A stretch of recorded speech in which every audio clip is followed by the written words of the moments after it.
Nation. Some of you probably have already seen it.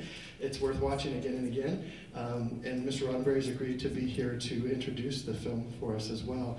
And it's an extraordinary quest as he discovers more about his father. And so it's a very touching film.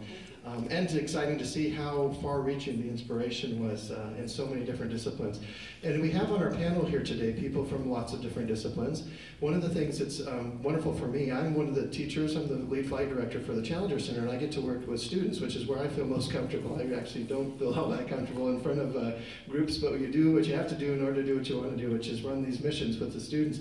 But I have the delight of being able to work with a remarkable team and board of directors, many of whom work in science at NASA or with NASA. And I'm going to ask the people on the panel here to share their name and what their background is, kind of what they do, and if you want to share a little bit about your profession and or a little bit about some way that science fiction touches on that too, and then we'll come back to those topics as well. But maybe I'll start down at the end over here, if that's all right. Oh, hi, I get to be first, okay. My name is Daryl Frazetti, and my background is biology and anthropology, and I branched out at some point from biological anthropology, which I still dabble in for the state, into pop culture research. A lot of my research has been based on courses I've taught on Star Trek, science fiction, Indiana Jones, Lord of the Rings, and things of that nature. I've been with Western Nevada College in biology, anthropology, and math, going on 13 years. My book, Anthropology of Star Trek, came out last July, and included my work on fan film remakes, as well as my fandom culture study, and this year I'm starting on my Batman project. Well, it's hard to follow that up. I'm Melody Rodriguez. I actually have the honor of being the president of the board of the Challenger Center of Northern Nevada, so I'm really, really happy to be here with you today. I'm a physicist, actually, and I teach at the university. I teach physics, and my specialty is astrophysics, so I enjoy getting a chance to keep my hands in the research in astrophysics by my students, which there's a group of them over there, so that's Melody, I understood you used a little space telescope. What was that one called? We used the International Ultraviolet Explorer, which was a little telescope that was not as popular as the Hubble Space Telescope because it took spectra, which is really valuable information for scientists, but not pretty pictures. So Melody also got to use the Hubble Space Telescope for some of her research as well, and it's her doctoral thesis was in colliding or interacting galaxies. So we thought that's awfully apropos for our topic. Thank you. Yes, that fits well. Hi, I'm Mike Bray, and my day job is actually technical director for a church here in town. But I've had the pleasure of producing kind of a couple movie projects, and currently I'm working on a kids TV network kind of thing online, and so a lot of science-based things and that kind of thing. That this kind of genre is real valuable for, as we know, for that kind of thing. So that's what I do. Hi, I'm Wendy Calvin. I'm in the geology department here at the University of Nevada in Reno. I'm a planetary scientist by training, but didn't really become that until kind of halfway through graduate school when I decided that I really wanted to do a planetary thesis for my PhD. And before that I did a bunch of physics and then geophysics, and worked for an aerospace company. I'm currently involved with 2 Mars missions, so I'm still on the science team for the Mars Exploration Rover. Opportunity, the one that's still left and still driving, going on 13 and a half years now. And then I'm also on 2 camera systems that are on the Mars Reconnaissance Orbiter, the XRISM Imaging Spectrometer and the Marcy Color Imager. So that's my connection to NASA. And as a research scientist, I'm paid actually through research grants by NASA. Good morning, or afternoon, or morning. I'm Dick Simmons. Richard Simmons, but I go by Dick Simmons because Richard Simmons has another connotation. I'm the odd man out here. I'm a veterinarian, and I'm also a member of the board for the Challenger Center. I've been since its beginning in 2006. I got involved with, well, real quick, I've been a fan of space since reading Men on the Moon, which was produced in, I think, 1885 by Jules Verne. And one night, I was about 12 years old, sitting on a bench on the Bagathy River and looking at the Milky Way with my father, and this was in the BT era. It's called before television. And we were looking at the Milky Way and talking about space travel, which was Buck Rogers, and that was even before Star Trek. And so we got talking about it. Dad told me that I might live to see space travel, but he wouldn't. Well, he and my mother were my guests at the launch of Skylab in 1972. And then I ended up in the Air Force, Veterinarian Air Force. This doesn't make any sense. But I was assigned to NASA for 6.5 years. And my first job was looking for the Andromeda strain from the moon with mice and other animals at Johnson Space Center. And then also flew 5 mice to the moon and back on Apollo 17.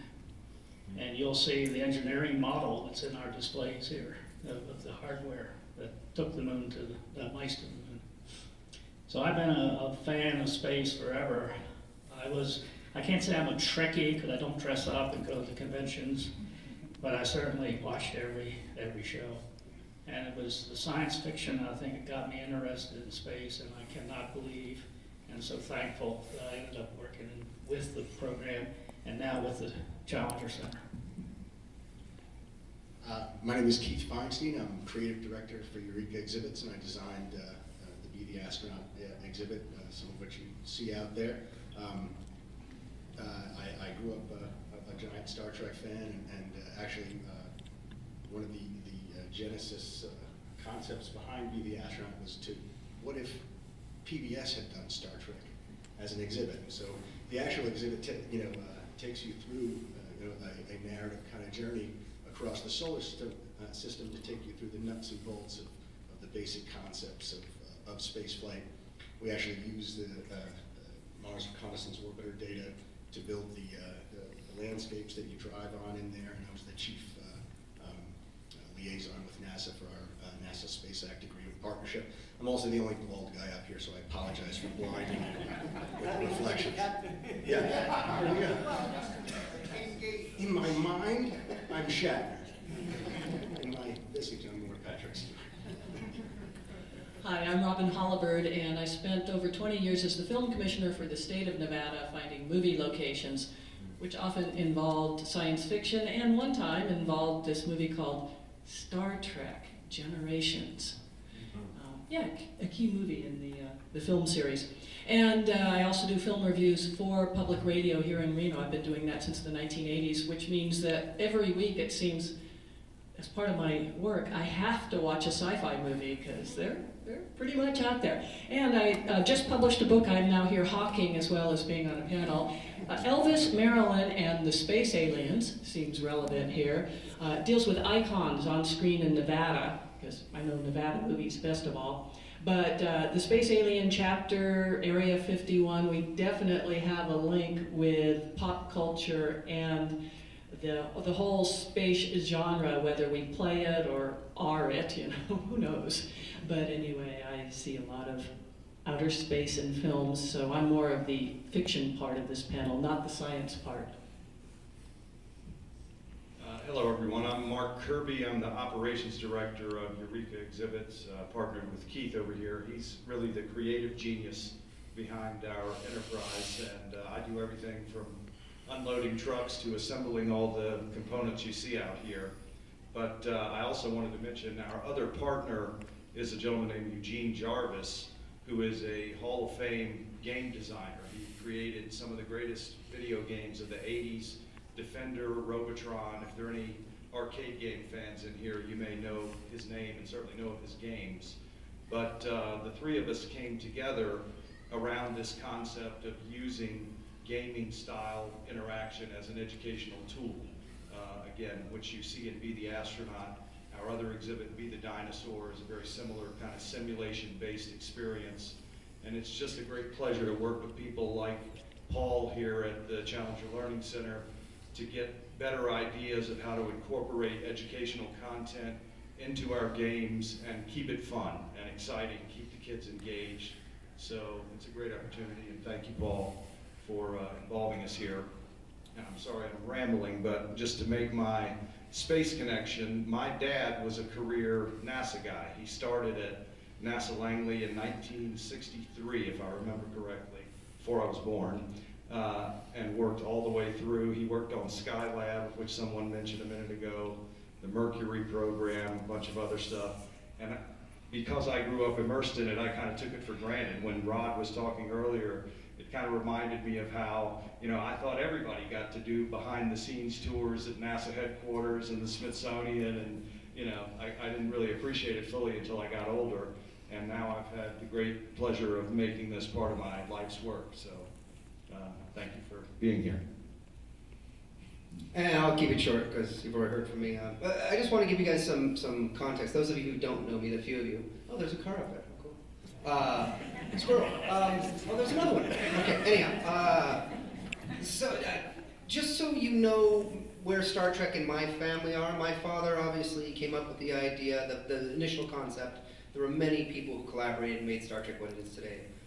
He deserves credit for the foundation idea, but so many people contributed and made it the amazing success both on screen and in philosophy today. Anyhow, typically in Hollywood, what you do is, if you're not a huge writer, producer, director already, you sell your idea to a studio or a network, and that's what my father did. And you sell it to them, and you retain certain creative control and some rights with it.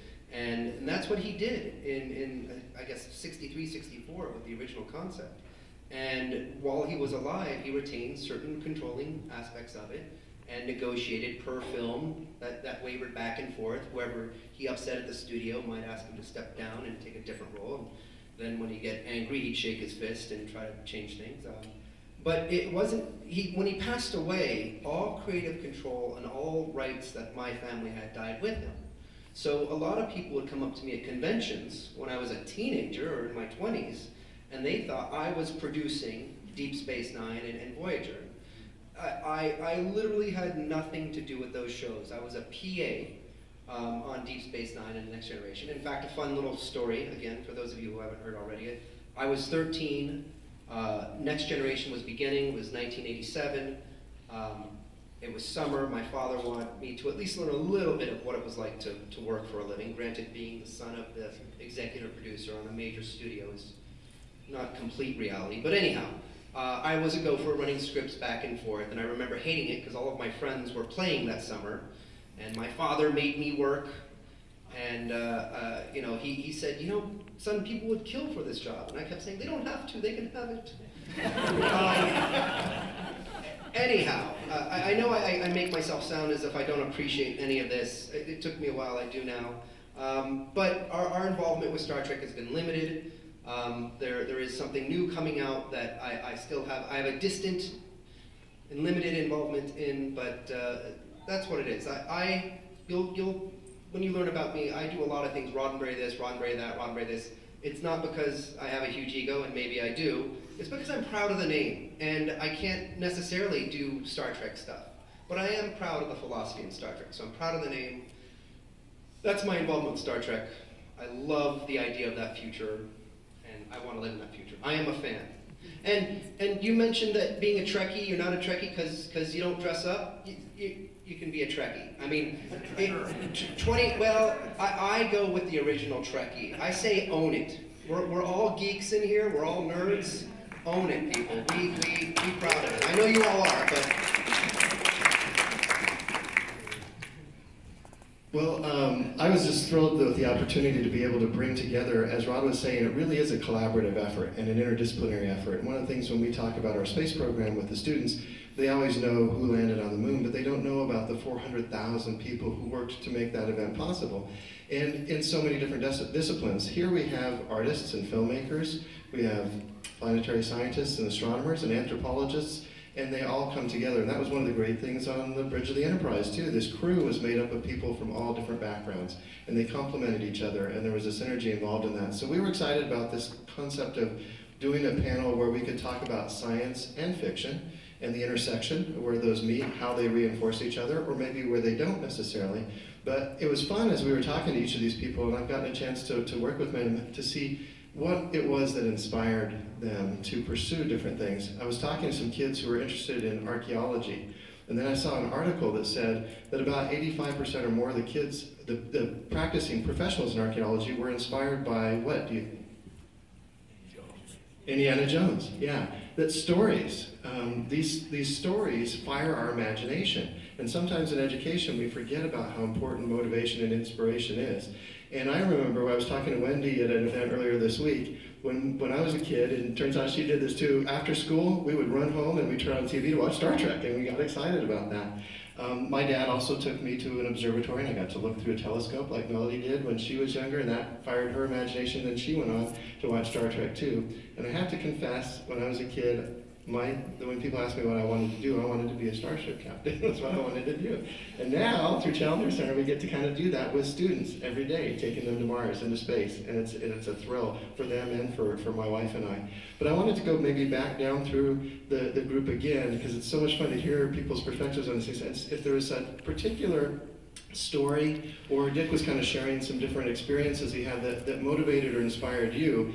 I know probably there's a multitude of ones, but it might be a particular episode even, or a character, a film, it could be whatever. But I'd be curious to see if you could share something that fired your imagination, either in science or in fiction. And since Tom is right here too, Tom slipped in here, so we'll say hi to him. Tom was there at Mission Control when the call came in, Houston, we have a problem, right? The Apollo 13 mission, so if you get a chance to talk to him later on, he's got some artifacts in the other exhibit area, kind of our sequel to the Be the Astronaut portion over there. So make sure you say hi to Tom and check that out. But if you could share a story or an experience. Oh, Tom stuck up on me, okay. As unaccustomed as I am to Paul throwing me in the spotlight. My name's Tom Terramino. I'm a member of the advisory board of the Challenger Center and the Nevada Space Museum. And I think my story is a little bit unusual. 1961, I was in high school. I heard President Kennedy say we're going to the moon in the next decade. I didn't know he was talking to me. He was talking directly to me. In my 19th birthday, I packed up my car, left Brooklyn, New York, drove to Houston, enrolled in the university, got a job, and pestered enough people till I got a job at Mission Control in Houston. I was there from 1966 to 1980, Gemini, Apollo, Skylab, and it has defined my life ever since.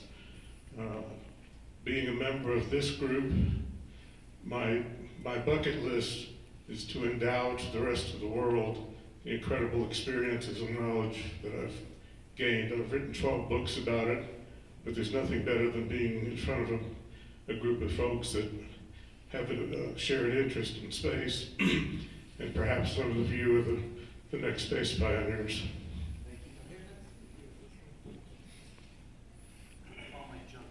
Well, sorry, quickly, with everyone's permission here, I brought some doodads and things to give away at Star Trek, and I figure every now and then I'll throw out a trivia question.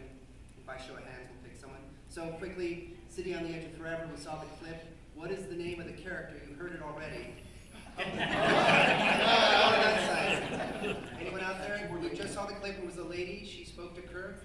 Anyone know the name of the character? Anyone know the name of the... Oh, okay. Isn't it Edith Keller? You got it. You got it.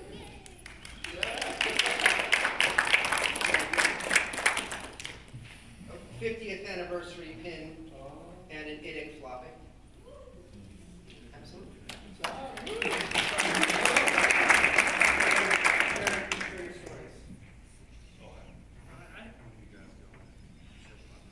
Given that I am a movie reviewer or watch a lot of movies, it was a movie that inspired me, and technically sci-fi, King Kong, the first one, which I saw somewhat under the age of 5 years old on television.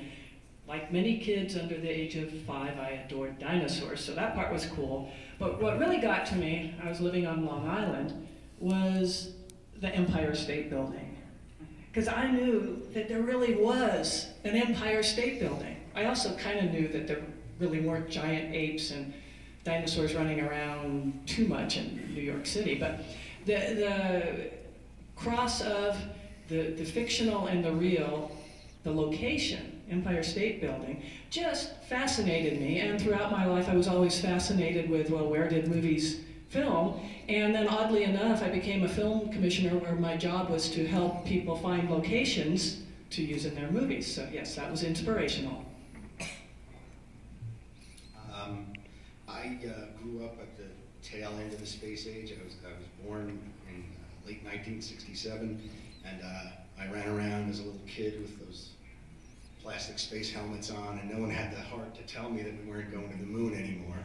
And I was introduced to Star Trek through the cartoon, and I watched the cartoon, and then I found the television show, and I said, oh, they're continuing the cartoon with real people. That's great. And I grew up loving art and cartoons. I watched Star Blazers as a kid, and I went to the Joe Kubert School of Cartoon and Graphic Art, and then went on and got a psychology degree, and decided that what I really loved was the imagination and what imagination could elicit in people to change their lives and to learn. And I wanted to learn my whole life.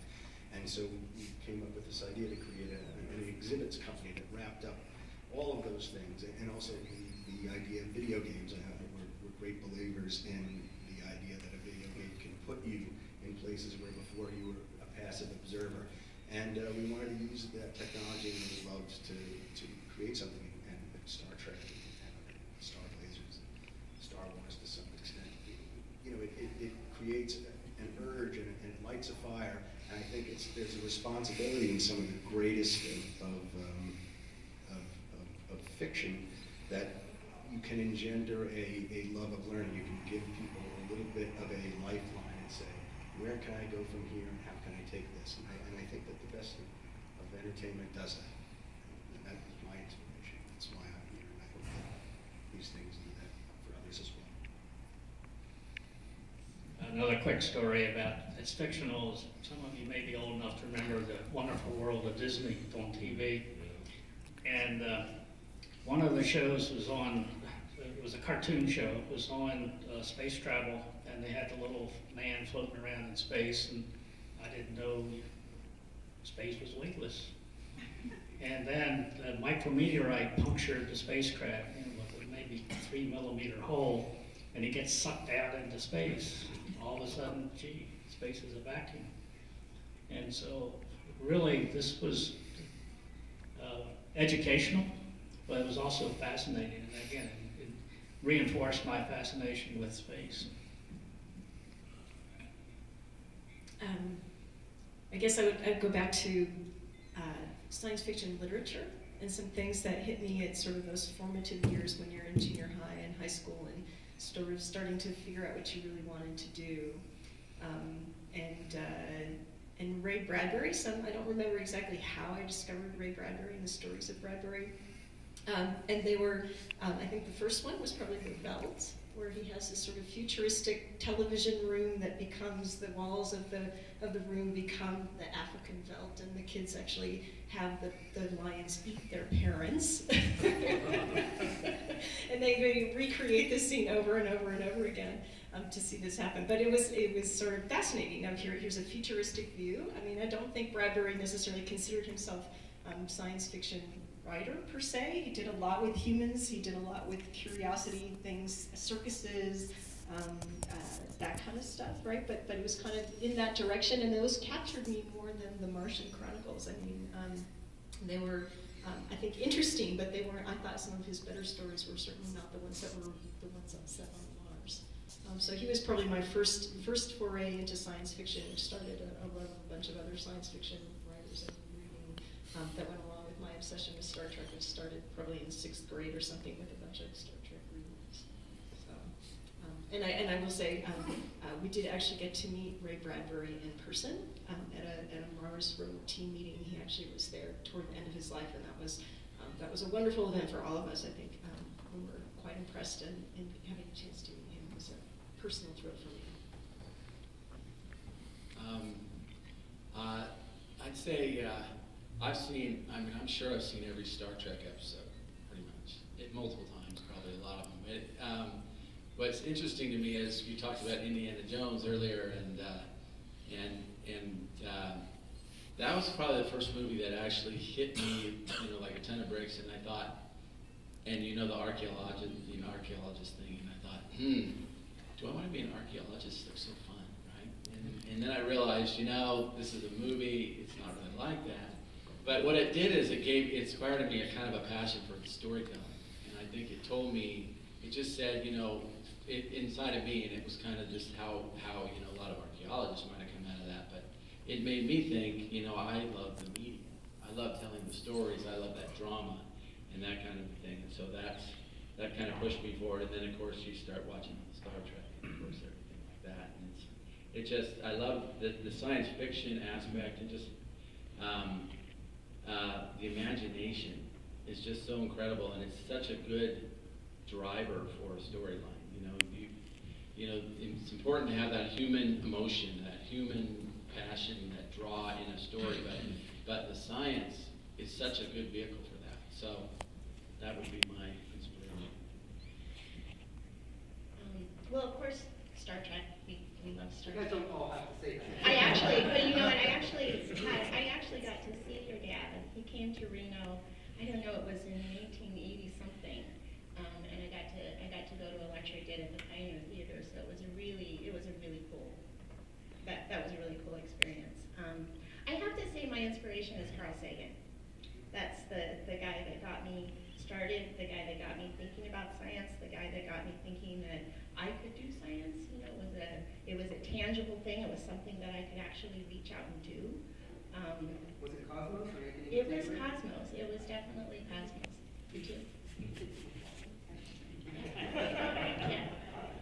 Yeah, for sure. Yeah, for sure. He had this wonderful way of making science available to everybody, right? And I think that's what science fiction does for us too. But Carl Sagan had this way of just saying, well, yes, of course you can know science. Of course you can do this stuff. Of course it's for everybody. It's not just for the physicists at the university. It's for everybody. And I think that really, really inspired me to be able to say, yes, I could be a scientist. And then I have to do a shout out to a teacher, because I think this is why I feel it's so important to support our teachers and to honor the profession of our teachers. My 6th grade teacher had us do a project on planetary science. And one of the things that she asked us to do was we each had a planet. And I had Pluto. That was when Pluto was still a planet. Although Pluto, you don't feel bad for Pluto, because Pluto has defined his own category, right? He's a dwarf planet. So don't feel bad for Pluto. But I had picked Pluto, and one of the things that I did was I drew a picture of what the sun would look like from Pluto. Making it a place, using your imagination to kind of make it a submarine. And so when New Horizons took those pictures of Pluto, it was kind of full circle for me, because I had watched all of the Voyager missions and how they had stopped at each of the planets and seen each of the planets, and I was waiting for Pluto, and of course we didn't get all the way to Pluto. So when we got to Pluto a couple years back, it was really, really exciting for me. I was a kid again.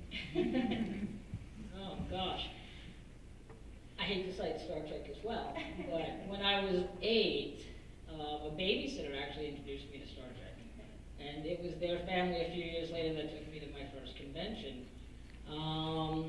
But I got interested. I was always watching nature programs. I was actually pre-vet as an undergrad until I took my first anthropology course. And then things started opening up to me, and my imagination ran wild with the things that I could understand better in science through anthropology. And for me, Star Trek I am not a tech person by any means. I rely fully on my students' abilities in the classroom to operate things and set things up for me. I'm more about the humanistic aspect of Star Trek, the humanistic aspect of science fiction, because from Star Trek, as my gateway into science fiction, I started reading Asimov, Bradbury, Jules Verne, people like that, and watched Carl Sagan, watched all the nature programs, and so for me, yes, I had that attraction to the science, but for me, the stronger attraction became the social science. Why we were interested in the things we were interested in, why were we doing the things we were doing. What is this all about, really? And it wasn't until I was in college and started discussing Star Trek just on a daily basis, hanging out with one of my professors that I worked for, where I really started to begin to understand that inadvertently I was applying this humanistic philosophy to my life. I always felt compelled to learn everything I could possibly learn, to try to make myself, more educated, or work on self-improvement in a lot of ways, through Star Trek in particular. And then it became this whole idea of, wasn't even a job first, I started volunteering. I got interested in volunteering in community projects. And that carried on for years, and it wasn't until, like I say, college, where I really started to understand the real philosophies behind Star Trek, the real reasons people were drawn to Star Trek, and I became involved with the Forrest Kelly's fan club. Sue Keenan, the person who ran, I don't know if you ever knew Sue. And this older group of women that were Star Trek fans, took me, I was the baby of the group, but they were about 20 years my senior. And, they sat me down and would tell me, about the meaning behind Star Trek and the meaning behind some of the work they did, either professionally or socially in their community. And when I began teaching, it was just a natural transition, without even realizing it. I mean, I brought Star Trek and science fiction examples into the classroom all the time and designed lesson plans around it. A lot of my courses that I've taught in biology, in nutrition, in environmental science, outside of anthropological courses, have always involved community service projects of some sort.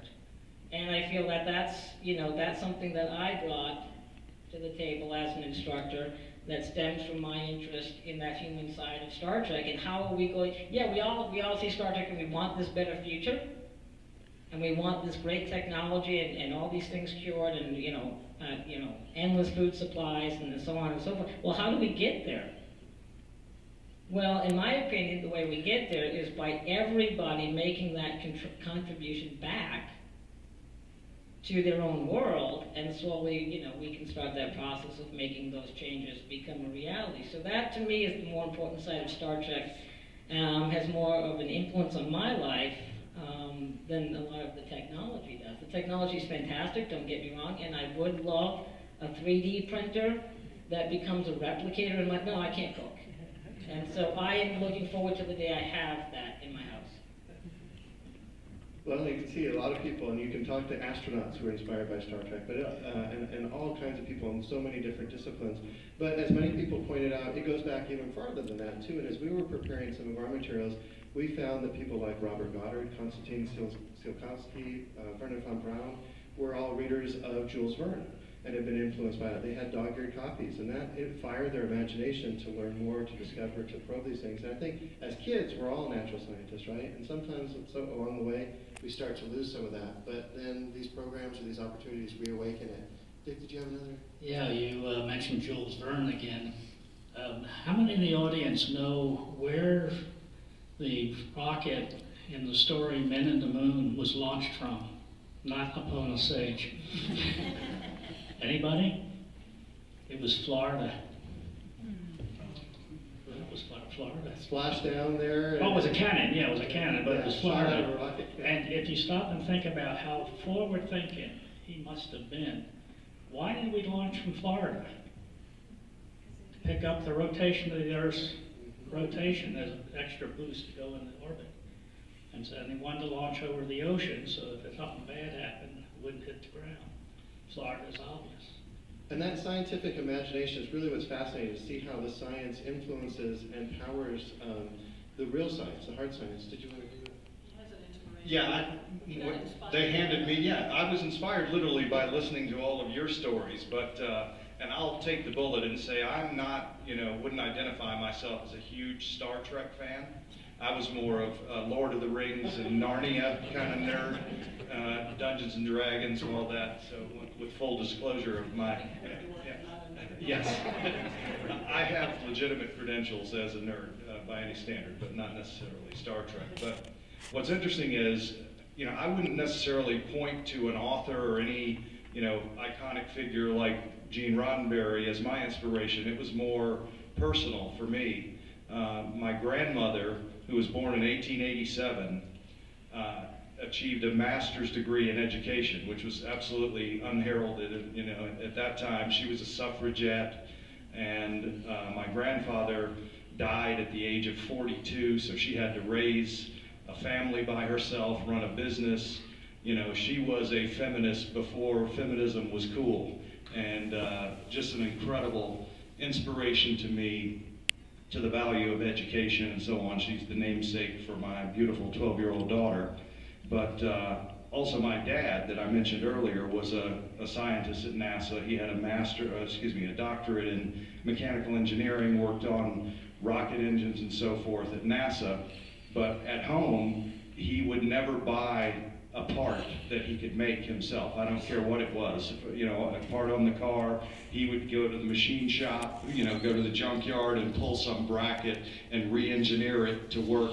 So I learned in a very practical, hands-on way the value of education, and just, I don't know how to phrase it other than just not being intimidated by whatever the challenge is that's in front of you. You can figure it out. You can get education, rely on experts to assist you in learning about things.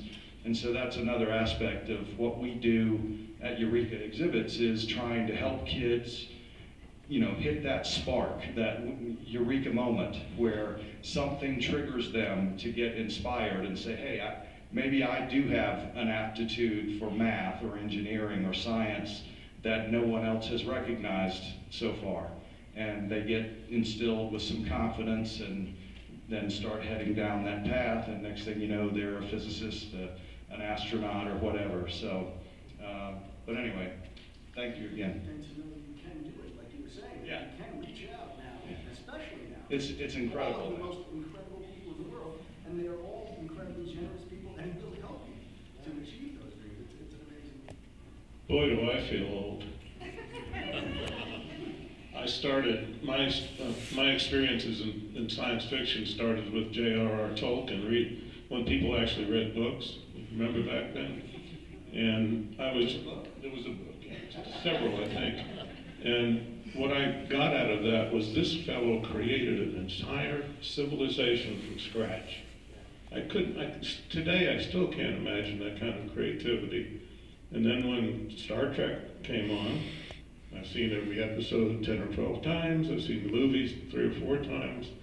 What I learned from that was you can do anything you set your mind to, because Mr. Roddenberry was a humanist, not as much as he was anything else. He created scenarios that are plausible and that got many of us kicked in the butt to say, well, if that, yeah, I can see that being part of our society, not just a good TV show. The other comment I wanted to make is that I worked for a company named Philco. They were the prime contractor to Mission Control in Houston. We built all the consoles, we built the entire Building 30, and I started as an electronics technician and wound up as a quality control engineer. And I'm continually asked the question, so I'll answer it now. Does the Apollo 13 movie represent reality? Well, there were a handful of us that got together shortly after the movie was released and said, we did that. And we found like 5 inconsistencies. I don't know why Ron Howard was such an incredible production genius that he found the right color badges, the right markings on the badges. That we found 5 things that weren't consistent with the way they were in the 60s. So if you haven't seen the movie recently, look at it again. I don't know what went on in the houses with the astronauts' wives, but I do know what went on in Building 30. Well, we'd like to take a couple questions from the audience too, but I think it's fascinating to hear the spectrum too, from something very realistic like Apollo 13 to more fantastical worlds like J.R.R. Tolkien. I'm glad you brought that up. Several of you mentioned that. If you can, I know you guys can engage your imagination. That's something that you've developed the ability to do. If you can imagine a couple more seats up here. I just got a call earlier from an aerospace engineer who created the Starship Horizon, which I have to point out, he was inspired by Star Trek, and we have that vehicle out here, but his passion was to engage other people, students in particular, in science, technology, engineering, and math by taking them on a journey. Another chair that I'd like you to imagine here, though, is from another writer. There are two more modules. And Keith said, we have this opportunity to name these modules. What would we want to name these after? I said, well, somebody who inspired people, who got them interested in science and space exploration. So we started coming, well, who's impacted, who's really, well, it's hard to find somebody that's inspired more people than the Roddenberry family and Gene Roddenberry and your mother, Majel Barrett, and they really fired people's imaginations. So we said that would be great if we could name one of these. Then we said, but we have several other modules too, so how can we reinforce this? And if you get a chance to go back to the gallery, I hope you'll explore down there as well and see Dick's life support system for the mice and get a chance to drive on the moon or Mars. Well, those two modules have not been christened yet, but we thought we would name them the Lewis and Clark, partly because of Lewis and Clark, their explanations, but actually because of Arthur C. Clarke, the scientist and writer, and a gentleman named C.S. Lewis. And it turned out that we were able to reach out to the C.S. Lewis Foundation, and they were hoping to be able to join us here today. Because one of the things that we discovered as well is that early on, science fiction was not regarded as a legitimate genre, really, by many people. And Lewis began to write in that as an Oxford professor and caught a lot of flack for that, actually. How many of you are Lord of the Rings fans out there? So, yeah, quite a few hands. Fascinating. Well, do you know, we would not have those stories if Lewis had not basically coerced Tolkien into publishing those stories. Those would not be available to us today. He was just going to hide them privately. And so Lewis really started that dialogue and wrote with Arthur C. Clarke. They had a lively exchange between them. So I just wanted to bring in that side of it, whether it's something on the more fantastical side of the spectrum that way or something more realistic like Apollo 13. But I wanted to see, Matthew's agreed to take a question from the audience. If you'd like, since we have such an interesting group of people up here, does anybody want to take an opportunity? Yeah. Thank you. So you've all touched on it at one level or another. I'm an engineer by my education, and the connection between the fiction and engineering is really undeniable. It's an incredible driver of things that we build today that we literally spend millions of dollars researching, whether it's the X Prize tricorder X Prize competition, or I'm sure there's people spending millions of dollars on developing a transporter.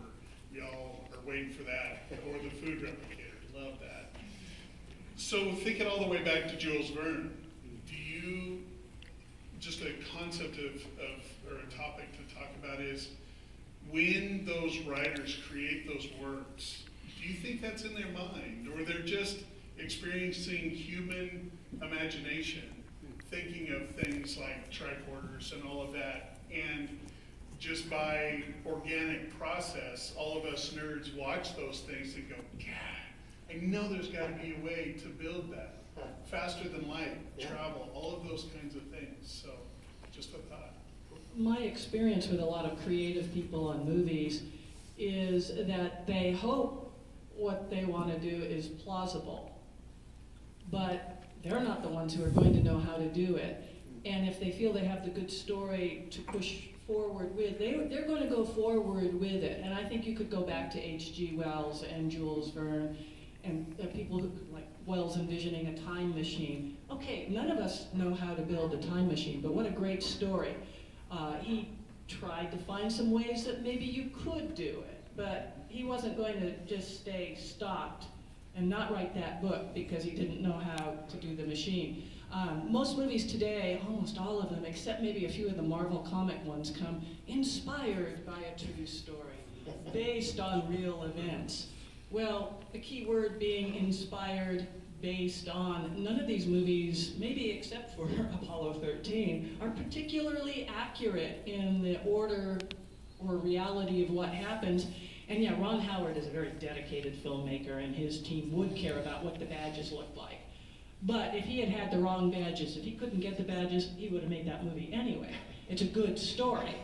So reality and science is not going to get in the way of telling a good story, even when they change all the endings. And the main key with that as an audience is enjoy the story. Just when you're taking your test on history, don't use that as the basis. Thanks a lot. Oh, well, I'm going to add a bit of a social science spin to this. To me, science fiction, a lot of us, you look back at the 1940s, 1950s, even prior to that. Is this on? Yeah. It's on, okay. I'd say science fiction prior to Star Trek was basically this closeted group of people that everyone stereotyped, you know, and you kind of felt isolated perhaps as a science fiction fan. Star Trek to me brought science fiction in general mainstream and introduced this whole other world to people. And to me, science fiction is really our contemporary myth. The technology, the science aside, even if they don't get the science quite right or can't quite figure something out, even the best hard science, the technological type science fiction stories, have great human stories to them. And they've created stories. Science fiction really is about exploring the human condition.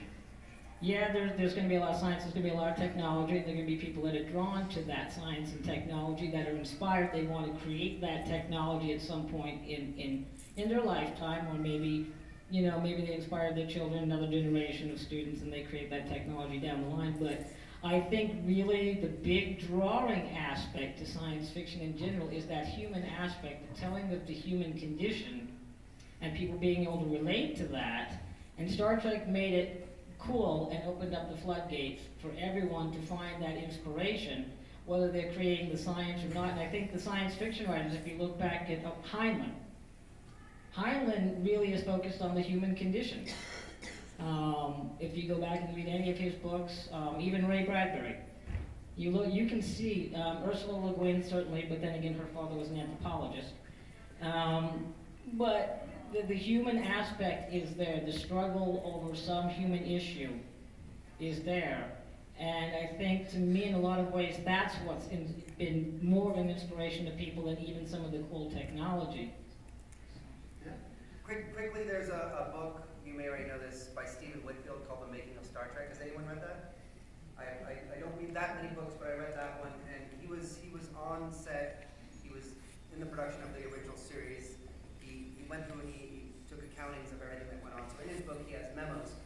Getting to your point, he would correspond with Caltech and JPL and say, and I've got to do my homework and go back and see if this is just a false memory. But he said, like, I need a non-lethal weapon. And they said, well, we do have